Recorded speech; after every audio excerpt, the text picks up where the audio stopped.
الحمد للہ والصلاۃ علی اہلھا ما بعد۔ آپ کا وقت بالکل نہیں لوں گا، انشاءاللہ نماز 8:30 بجے کھڑی ہو جائے، بالکل بے فکر رہیے۔ صرف 2 باتیں آپ سے عرض کروں گا۔ پہلی بات تو یہ ہے کہ یہاں آپ لوگ آئے، خاص کر والی آئے ہیں، سب سے پہلے یہ سمجھیے کہ مکتب کا مقصد کیا ہے۔ دیکھیے، مکتب کا مقصد آپ کے بچوں کو عالم بنانا نہیں ہے، اور نہ ہم آپ سے یہ کہتے ہیں کہ آپ اپنے بچوں کو عالم ہی بنائیے۔ مکتب کا سب سے بڑا مقصد یہ ہے کہ ان کی بہترین تربیت ہو، یہ مکتب کا سب سے بڑا مقصد ہے۔ ابھی ایک بچہ آیا تھا، وہ کہہ رہا تھا کہ بھائی اسکول جانا ہے، وہ کہہ رہا ہے مدرسہ جانا ہے، اور وہ بڑے میاں کہہ رہے تھے کہ پڑھ کے کیا ہوگا، مدرسہ پڑھ کے، اور اسکول پڑھنے والے بڑے کامیاب ہوتے ہیں، ان کی تنخواہیں زیادہ ہوتی ہے۔ میں آپ کو میرا تجربہ سناتا ہوں کہ جتنے بڑی بڑی تنخواہ پانے والے ہیں وہ ہمارے پاس آتے ہیں، چونکہ عورتیں بھی سن رہی ہیں، وہ ہمارے پاس آتے ہیں اور کہتے ہیں مفتی صاحب 1 لاکھ کما رہا ہو، مفتی صاحب 2 لاکھ کما رہا ہو، کوئی برکت نہیں ہے۔ تو برکت کہاں سے ملے گی؟ مکتب پڑھا ہوگا تو اس کو برکت ملے گی، اگر مکتب نہیں پڑھا ہے تو برکت نہیں ملے گی۔ کیسے؟ یہ مولانا، یہ علماء سمجھاتے ہیں۔ میں ایک حدیث سناؤں، اور اس لیے سنا رہا ہوں تاکہ میں اور آپ اس پر آج سے عمل شروع کریں۔ دیکھیے، مکتب میں پڑھایا جاتا ہے، مسلم شریف کی حدیث ہے حضرت جابر بن عبداللہ رضی اللہ تعالیٰ عنہ کی، کہ نبی پاک صلی اللہ تعالیٰ علیہ وسلم نے فرمایا کہ جب رات کا وقت ہوتا ہے تو شیطان اپنے لشکر کے ساتھ نکلتا ہے اور گھروں کے دروازوں پر پہنچ کر کھڑا ہو جاتا ہے، اپنے لشکر سے کہتا ہے کھڑے رہو، ابھی میں پہلے چیک کر کے آتا ہوں۔ کیا چیک کرتا ہے؟ اگر دروازہ آپ نے بسم اللہ پڑھ کر بند کیا ہے تو وہ اپنے لشکر سے کہتا ہے کہ یہاں پڑاؤ کی کوئی گنجائش نہیں ہے، واپس ہو جاؤ۔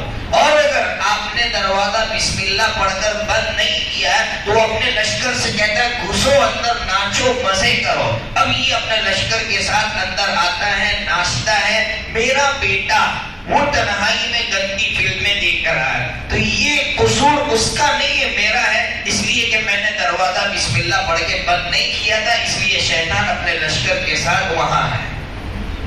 چھوٹا سا عمل ہے، چھوٹا سا عمل۔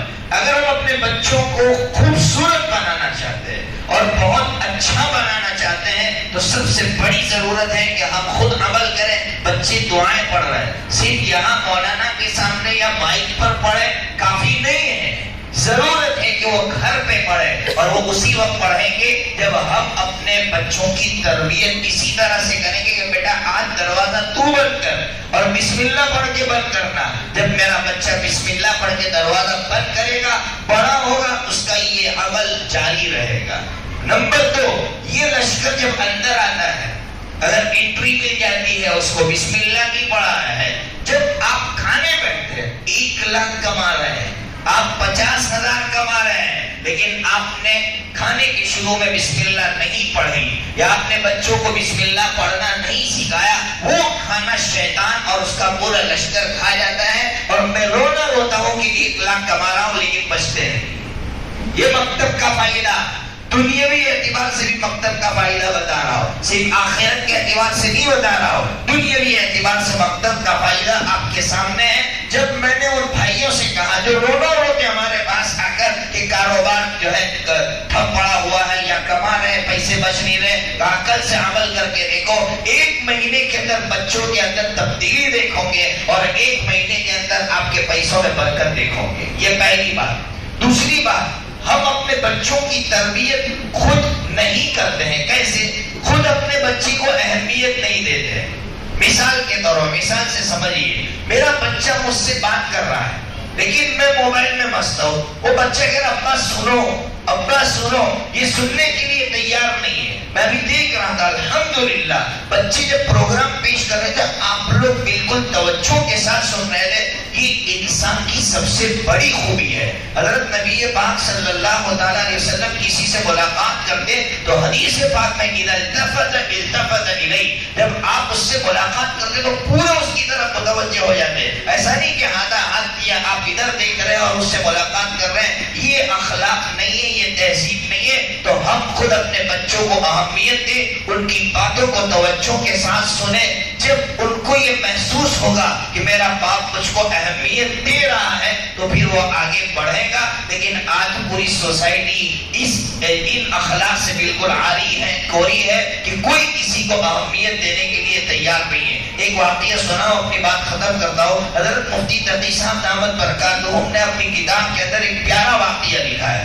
فرماتے ہیں کہ میں ٹرین سے جا رہا تھا، باہر کے کسی ملک کی بات کر رہے ہیں، یورپ کنٹری کی بات کر رہے ہیں۔ فرمانے مجھے استنجے کی ضرورت پیش آئی، لیکن میں نے دیکھا کہ ایک لیڈی باہر کھڑی ہے، پتہ نہیں کیوں کھڑی۔ حضرت فرماتے مجھے استنجا کا تقاضا ہے، اب دیکھ رہا ہوں کہ وہاں باہر عورت کھڑی ہے، اب میں جا نہیں رہا ہوں۔ میں نے دیکھا کافی دیر تک کھڑی رہی، میں نے آ کر ان سے پوچھا کہ استنجا خالی ہے، آپ اندر جا نہیں رہی ہے، یا تو مجھے جانے دیجئے۔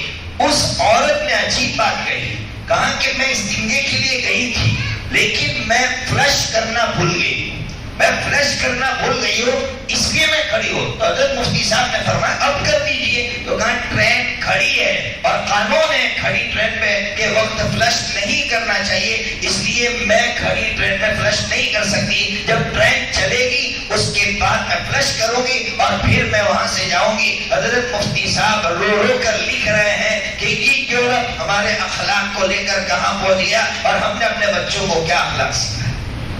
اس لیے ضرورت ہے کہ ہم اپنے بچوں کی تربیت اس انداز سے کریں۔ ان کو کس طرح، ابھی وقت نہیں ہے ورنہ میں آپ کو تفصیل سے بتلاتا کہ اس وقت ہم اپنے بچوں کی تربیت کس طرح کریں۔ مختصراً کہہ دیا آپ سے کہ سب سے پہلے ضرورت ہے کہ 24 گھنٹے کی جو دعائیں ہیں اپنے بچوں سے سنیں، ان سے کہلوائیں۔ سوتے وقت جب بچے سو رہے ہو تو بچوں سے کہے بچوں پڑھو۔ لیکن ماں باپ کی ایک غلطی بتا دوں، ماں باپ جب بچے سونے لگتے ہیں، ماں باپ کہتے بچے سے کہتے پڑھ، اب بچہ بعد مرتبہ ضد میں آ جاتا ہے نہیں پڑھوں گا، یا بولتا ہے پڑھ لیا، تب بھی ماں باپ کیا بولتے پڑھ پڑھ، اب وہ بھی ضد میں، وہ بھی مستی میں، بچہ تو بچہ ہوتا ہے، بولتا نہیں پڑھوں گا، میں نے پڑھ لیا۔ ماں باپ کے اندر یہ عقل ہونی چاہیے کہ بچہ ضدی ہوتا ہے، ایسے وقت میں آپ بچے سے یہ مت کہیے کہ بیٹا تو پڑھ، بلکہ اس سے کہیے بیٹا کیا پڑھا وہ سنا۔ آپ دیکھیے جیسے ہی آپ کا جملہ بدلے گا اور آپ کہیں گے کیا پڑھا وہ سنا، تو وہ بچہ فوراً سنانے لگے گا۔ یہ ہمارے اندر اتنی صلاحیت ہونی چاہیے۔ بہرحال تو 24 گھنٹے کی دعائیں ماں باپ اپنے بچوں کو سکھائیں اور ان سے سنیں۔ آپ قسم کھا کر کہتا ہوں آپ کا بچہ ولی ہو جائے گا، ولی ہو جائے گا۔ 24 گھنٹے کی دعائیں پڑھنے والا وقت کا ولی ہوتا ہے۔ اس لیے یہ ایک طرف اللہ کا ذکر کر رہا ہوتا ہے اور ایک طرف دعا مانگ رہا ہوتا ہے۔ اللہ تبارک و تعالی ہم تمام کی اولاد کی اپنی شان ربوبیت سے بہترین تربیت فرمائے، اور آج کا یہ جو اجلاس ہوا اللہ تعالیٰ اس کو بے حد قبول فرمائے۔ جن حضرات نے اس کے لیے محنت کی ہے واقعتاً علماء کرام نے اور دوسرے احباب نے، نوجوان یہاں بیٹھے ہوئے، بہت خوشی ہوتی ہے آپ کے یہاں اس طرح کے پروگرامز ہوتے ہیں، نوجوان محنت کرتے ہیں۔ میں نوجوانوں سے درخواست کروں گا اس میں حصہ لیجیے، وقتاً فوقتاً۔ ابھی بتایا مجھے 4 کلومیٹر دور سے عورتیں آتی ہے، صبح بچے کو چھوڑتی ہے اور یہاں چھٹی تک انتظار کرتی ہے۔ آپ سوچئے ماں کی قربانی کیا ہے۔ اس لیے ابھی بتایا جا رہا تھا نا ماں باپ کے حقوق۔ بچوں میں آپ سے کہتا ہوں اپنی ماں کی قربانی دیکھو کہ آپ کی ماں کی قربانی کیا ہے، تب جا کر آپ کو احساس ہوگا کہ میں اپنی ماں کے ساتھ کیا کر رہا ہوں۔